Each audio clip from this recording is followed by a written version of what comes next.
இதில் வந்து அந்த எரியறதில் வந்து எண்ணெய் ஊற்றணும். இங்கே காற்றன் கோவில்னு கோவிலில் போய்ட்டு அதை வந்து வடிகட்டி எடுப்பாங்க அந்த எண்ணெயை. அதுக்கப்புறம் எடுத்தோம்னா ஒரு வாட்டிக்கு வந்து கோயில்கிட்ட போய்ட்டு தான் அதை எடுப்பாங்க.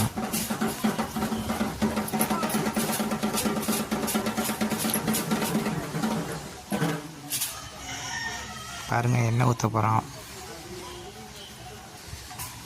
கப்பறையில் எரியிற கப்பறையில் எண்ணெய் ஊற்றணும். எல்லாம் ஊற்ற மாட்டாங்க, கொஞ்சம் நிறைய ஊற்றுவாங்க.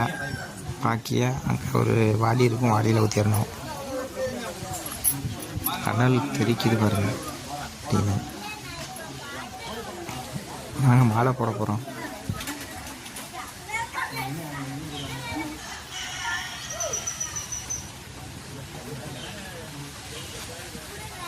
எல்லாம் வந்து கும்பிடணும். எல்லாம் கும்பிட்டுனா அவங்க 90 கொடுப்பாங்க.